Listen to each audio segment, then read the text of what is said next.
हाय learners, कैसे हैं आप सब लोग। This is excellent coaching classes here and you are almost welcome in your own YouTube channel excellent coaching classes. तो जैसा कि फ्रेंड्स आप सबको पता था, मैं आपको लेसन्स प्रोवाइड कर रही थी, अपने वीडियो लेक्चर्स प्रोवाइड कर रही थी on class 11th commerce topics. मैंने आपको बिजनेस स्टडीज, इकोनॉमिक्स, अकाउंटेंसी तीनों के घटे स्टार्ट करवा रखे थे और मेरा जो बिजनेस स्टडीज का था वो चैप्टर 2 चल रहा था, फॉर्म्स ऑफ बिजनेस ऑर्गेनाइजेशन का। तो फ्रेंड्स, इससे पहले के जो चैप्टर 1 है और चैप्टर 2 के कोई भी रिलेटेड आपको टॉपिक में अगर किसी में डाउट हो या आपको समझना हो या आप मेरे चैनल पे नए हो तो प्लीज पहले आप जाके मेरे चैनल पे इस टॉपिक से जो मैं आज बताऊंगी आज के वीडियो लेक्चर में, उससे पुराने वाले टॉपिक आप मेरे जाके चैनल में देख सकते हैं, तभी आपको आगे का टॉपिक समझ आएगा। तो चलिए फ्रेंड्स, स्टार्ट करते हैं अपने आज की वीडियो। और आज की वीडियो स्टार्ट करने से पहले, if you are new to my channel and if you have not subscribe my channel yet, then you are requested to please subscribe my channel and press the bell icon in order to never miss any new update. अगर आप मेरे channel पे नए हैं और आपने अभी तक मेरे चैनल को सब्सक्राइब नहीं किया तो प्लीज मेरे चैनल को सब्सक्राइब कर लीजिए और बेल आइकन को दबाइए, जिससे आपको कोई भी न्यू नोटिफिकेशन मिस ना हो पाए। तो फ्रेंड्स, आज का जो मेरा करंट टॉपिक है वो है आपका कोऑपरेटिव सोसाइटी का। कोऑपरेटिव सोसाइटी फ्रेंड्स, आपको जैसे पता है, मैंने आपको कहा है कि अगर आपको नहीं पता तो आप इससे पहले जाके मेरे चैनल पे देख लीजिएगा। ये एक टाइप का आपका फॉर्म ऑफ बिजनेस ऑर्गेनाइजेशन है, मतलब बिजनेस को रन करने का ये एक तरीका है कॉर्पोरेटिव सोसाइटी का। ये आपका 4th तरीका है बिजनेस को रन करने का। कौन सा तरीका? 4th तरीका है।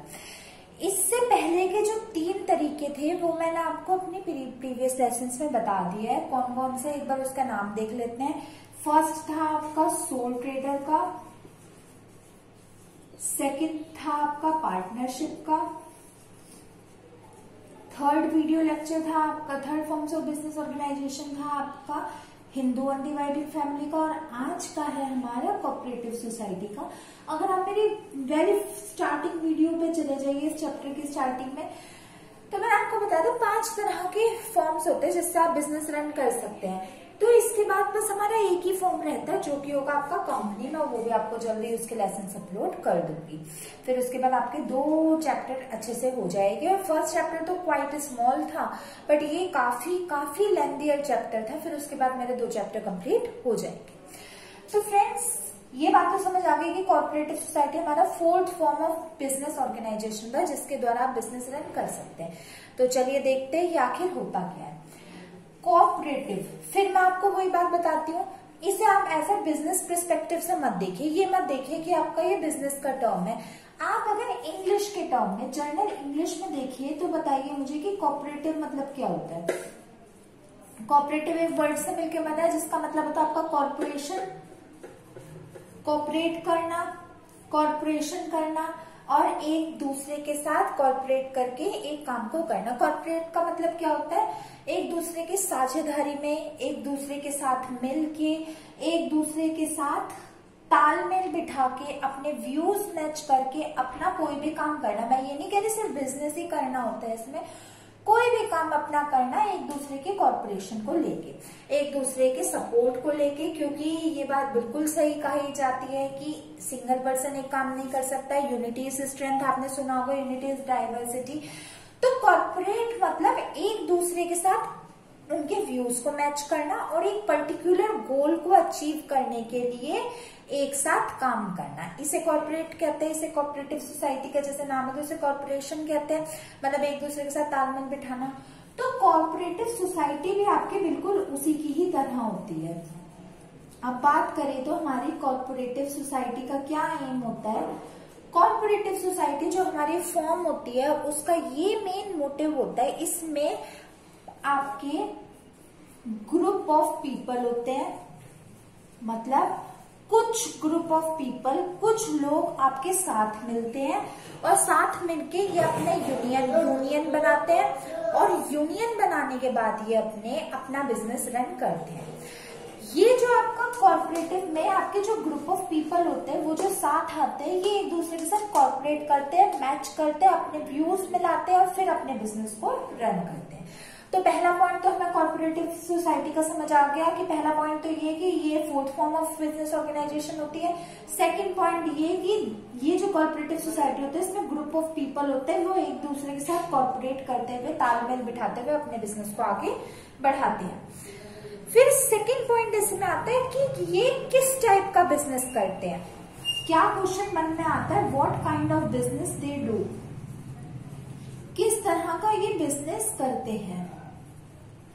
तो इसका आंसर हो जाएगा दे यूज टू, ये सेकेंड पॉइंट है आपका, they used to do the business of the nature socio economic. Socio economic हो, आपको देख के काफी टफ सी चीज लग रही होगी, सोशियो इकोनॉमिक क्या हो गया, मैं समझाती हूँ, डरने वाला बिल्कुल बात नहीं है। ये सोशियो इकोनॉमिक का मतलब होता है, ये दो वर्ड से मिलके बना आपका, सोशल प्लस इकोनॉमिक। इन दोनों का क्या मतलब होता है, सोशल मतलब अपने सोसाइटी को मद्देनजर रखते हुए अपने सोसाइटी को सर्व करना, और इकोनॉमिक मतलब अपनी इकोनॉमी को ध्यान में रखते हुए वो काम करना जिससे आपको प्रॉफिट हो। एक तरफ जब ये इसमें आपका, मैंने आपको चैप्टर 1 में बताया था economic and non economic activities होती है, इसकी वीडियो भी आप देख लेना। इकोनॉमिक एक्टिविटी, इकोनॉमी में आपका प्रॉफिट प्राइम इंपॉर्टेंस होता है, आपको प्रॉफिट लेना होता है। सोशियो में आपको आपकी सोसाइटी को सर्व करना होता है और इसमें आपका प्रॉफिट लेने से रिलेटेड कोई मतलब नहीं होता। इसमें आपको सोसाइटी को सर्व करना होता है और इसमें आपको प्रॉफिट अर्न करना होता है। तो कई ऐसी ऑर्गेनाइजेशन होती है जो सिर्फ इकोनॉमिक होती है, कई क्या वैसे सारी ही ऐसी होती है जो इकोनॉमिक इन नेचर होते हैं। एग्जाम्पल आप इसका समझिए, आपकी पार्टनरशिप पैसा कमाने के लिए बनती है, सोल ट्रेडिंग आपके पैसा कमाने के लिए बनती है, हिंदू अनडिवाइडेड में प्रॉफिट इन्वॉल्व होता है। सोशल बेसिस पे क्या होता है, वो नॉन इकोनॉमिक एक्टिविटीज होती है आपकी।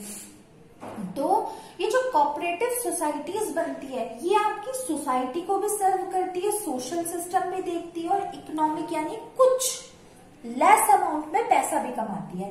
अगर कोई और बिजनेस आपका 100% पैसा कमा रही है तो ये आपका 50% कमाती है, बट ये भी कमाती है, और जो 50% बचा हुआ होता है वो सोसाइटी में लगा देती है, सोसाइटी को सर्व करने में लगा देती है। ठीक है फ्रेंड्स, फिर थर्ड पॉइंट होता है इसकी कोऑर्डिनेटिंग अथॉरिटी कौन सी होती है, who is it's coordinating authority. क्या मतलब होता है कोऑर्डिनेटिंग अथॉरिटी का, अगर आप मेरे स्टूडेंट हैं तो आपको पता होगा, मैंने आपको कई बार सारी वीडियोस में बताती हूँ। कोऑर्डिनेटिंग अथॉरिटी का मतलब होता है कौन इसका हेड होता है, कौन इसका सुप्रीम होता है, कौन इसे गवर्न करता है, कौन इसकी एक्टिविटीज को देखता है। तो ये जो कॉर्पोरेटिव सोसाइटी होती है वो आपकी बनती है कॉर्पोरेटिव सोसाइटी एक्ट 1912 के बेसिस पे। किस एक्ट के बेसिस पे, कोऑपरेटिव सोसाइटीज एक्ट, और कौन सा एक्ट, 1912 का एक्ट। 1912 में एक एक्ट बना था कॉर्पोरेटिव सोसाइटी एक्ट, जिसके बेसिस पे आपकी ये रन होती है, आपकी इसकी सारी ऑर्गेनाइजेशन को कंट्रोल करता है। अच्छा, अगर मैं आपसे एक रिवीजन देती हूँ क्विक रिकैप कि आपने मेरी वीडियो से पढ़ा है तो आपको क्या पता चला, तो बताइए। कंपनीज, अब मैंने वैसे इसकी वीडियो अपलोड करी नहीं है, आगे करूंगी। कंपनीज किस एक्ट के बेसिस पे चलती है, मैंने अकाउंटेंसी में बताया था, companies act 2013।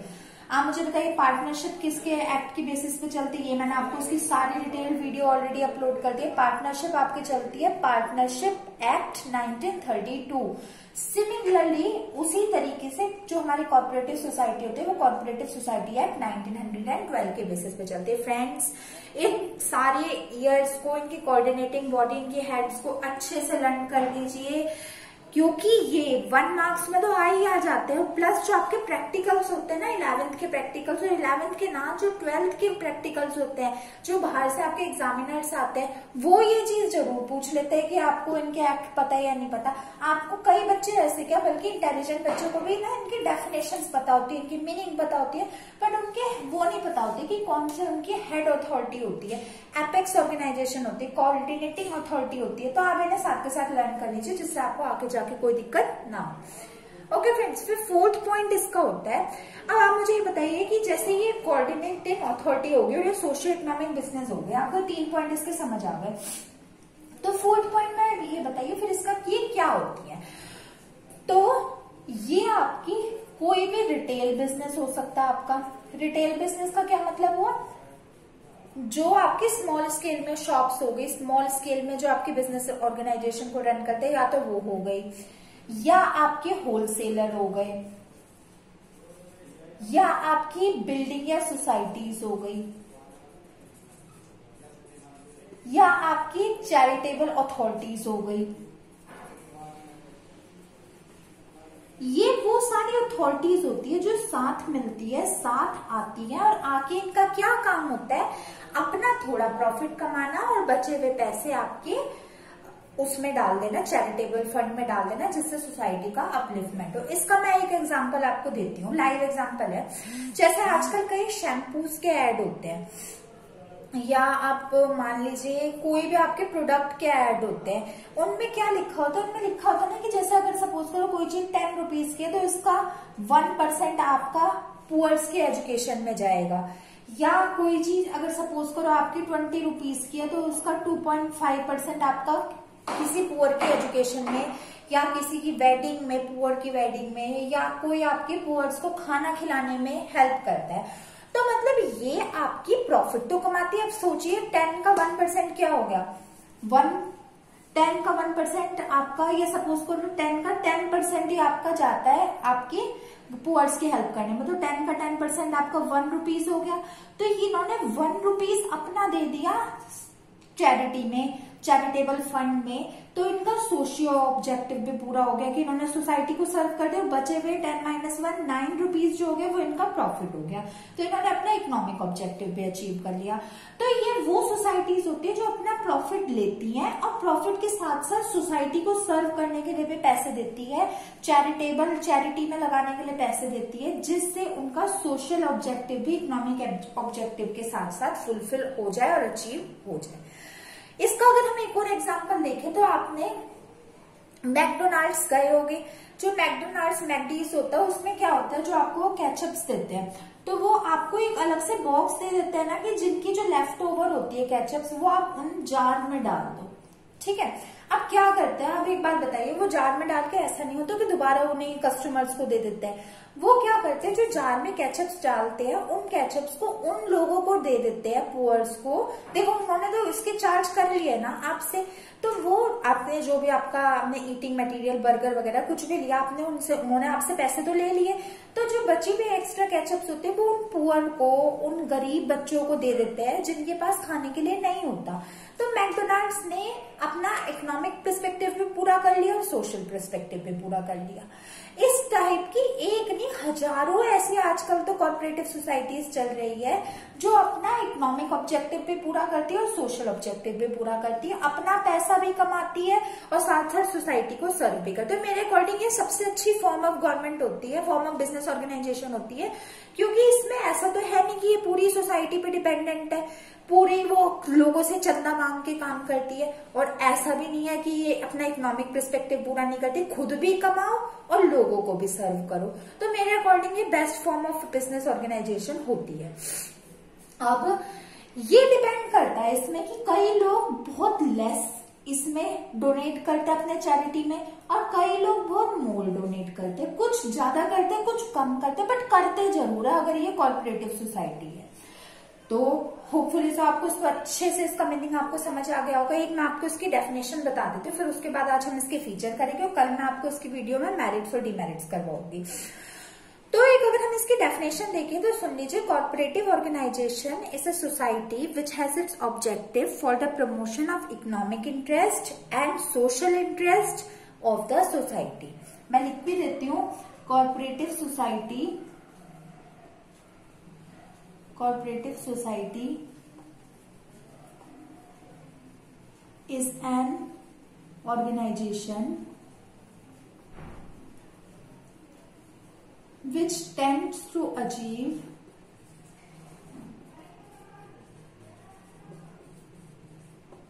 social as well as economic perspective। तो कॉर्पोरेटिव सोसाइटी एक आपकी ऐसी फॉर्म ऑफ ऑर्गेनाइजेशन होती है जो आपकी इकोनॉमिक और सोसाइटी दोनों पे बेस्ड होती है, दोनों की पर्सपेक्टिव को मद्देनजर रखते हुए अपने काम को करती है। ओके फ्रेंड्स, होपफुली सो आपको ये अच्छे से समझ आ गई होगी इनकी मीनिंग, डेफिनेशन और इसके सारे रूल्स। अब मैं आपको आज बताती हूँ इसके फीचर्स क्या होते हैं, फीचर्स ऑफ कॉर्पोरेटिव सोसाइटी के। तो फ्रेंड्स हम इनकी फीचर्स की बात करते हैं। तो इसका पहला फीचर्स हो जाता है आपका फीचर्स ऑफ कोऑपरेटिव सोसाइटी। तो इसका पहला फीचर हो जाता है आपका ओपन मेंबरशिप। ओपन मेंबरशिप, इसका क्या मतलब हुआ? कोई रिस्ट्रिक्शन नहीं होता, कोई बैरियर नहीं होता कि आपको कोई एग्जाम पास करना पड़ेगा, आपको कोई पर्टिकुलर अपनी स्टेप्स फॉलो करने पड़ेंगे, कोई आपको अपनी रजिस्ट्रेशन करवानी पड़ेगी इसका मेंबर बनने के लिए। कभी भी कोई भी इंसान जिसका मन करे कोऑपरेटिव सोसाइटी बनाने का, वो अपनी मर्जी से बना सकता है, अपने इंटरेस्ट से बना सकता है। जब उसका दिल जाए उसमें एंट्री कर सकते हैं किसी भी, भले ही चाहे वो एक अपने न्यू कोऑपरेटिव सोसाइटी बना ले या किसी एग्जिस्टिंग के साथ कोऑर्डिनेट कर ले, तो ये उसकी अपनी मर्जी होती है। इसका भी मैं एक आपको टेक्निकल वर्ड बताती हूँ, वैसे पोस्ट ग्रेजुएशन का कॉन्सेप्ट है, मैं आपको एक नाम बता देती हूँ। अगर कोई एक कंपनी एक वेल एस्टेब्लिश्ड कंपनी के साथ अपना ट्रेड करती है, मतलब सपोज करो मैं अभी अभी किसी बिजनेस में आई हूँ और मैं किसी वेल एस्टेब्लिश्ड बिजनेस के साथ अपनी कोऑर्डिनेट करके अपने स्ट्रेटेजिकल अलायंस बना के अपना काम कर रही हूँ, तो उसकी टेक्निकल टर्म क्या होती है? उसे कहते हैं पिगी पैकिंग। बिगी बैकिंग। बिगी बैकिंग एक आपकी ऐसी टर्म होती है जिसमें जो बंदा ऑलरेडी स्टैब्लिश्ड हो, वेल एस्टेब्लिश्ड हो एक बिजनेस में, उसके साथ एक स्मॉल ट्रेडर जो अभी अभी आया है वो पहले मिलकर काम करे।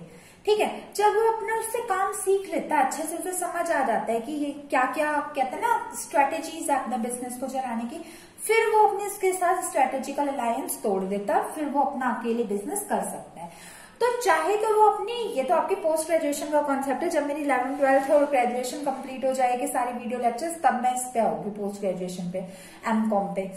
और फिर आपकी अभी के लिए आपके लिए ये जरूरी है कि ओपन मेंबरशिप का मतलब है चाहे वो एक न्यू कॉर्पोरेटिव सोसाइटी बना ले, चाहे वो किसी एक्सिस्टिंग यानी पिगी बैकिंग के साथ आ जाए, वे से आ जाए, वो बिल्कुल फ्री होते हैं। उसे कोई टेस्ट, कोई फॉर्मेलिटीज, कोई रजिस्ट्रेशन कुछ नहीं करना पड़ता। जब वो चाहे वो आ सकता है, जब वो चाहे वो जा सकता है। फिर सेकंड होता है आपकी सेपरेट लीगल एंटाइटी।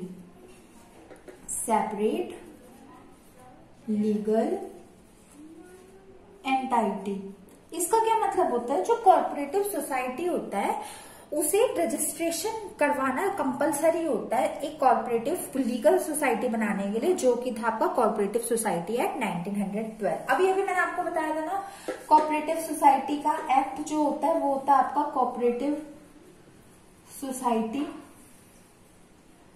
एक्ट 1912। तो जो सेपरेट लीगल एंटाइटी का मतलब होता है कि जब आपकी एक कॉर्पोरेटिव सोसाइटी लीगली अप्रूव्ड हो जाती है, मतलब जब आपकी कॉर्पोरेटिव सोसाइटी आपके कॉर्पोरेटिव सोसाइटी एक्ट के अंतर्गत लीगली अप्रूव्ड हो जाती है, तो वो सेपरेट लीगल एंटाइटी बन जाती है। उसकी अपनी अलग एक पहचान होती है, वो अपने नाम से अपने बिजनेस को चला सकती है, तो इसे कहते हैं सेपरेट लीगल एंटाइटी। फिर थर्ड होता है आपका फीचर लिमिटेड लायबिलिटी। इसका क्या मतलब होता है? हर एक पार्टनर जो इस बिजनेस में आता है उसकी लायबिलिटी लिमिटेड होती है। और किस हद तक लिमिटेड होती है? जिस अमाउंट में उसने मेंशन किया था अपने एक्ट के थ्रू, जितना उसने मेंशन किया था कि वो इस हद तक अपनी लायबिलिटी पे करेगा, उसे उस हद तक ही अपनी लायबिलिटी पे करनी पड़ती है। ऐसा बिल्कुल नहीं है कि उसे अनलिमिटेड लायबिलिटी किसी भी पर्सन की हो इस बिजनेस में। फिर फोर्थ होता है इसका पॉइंट, जो बहुत इंपॉर्टेंट पॉइंट होता है इसका, सर्विस मोटिव। क्या होता है? Service motive.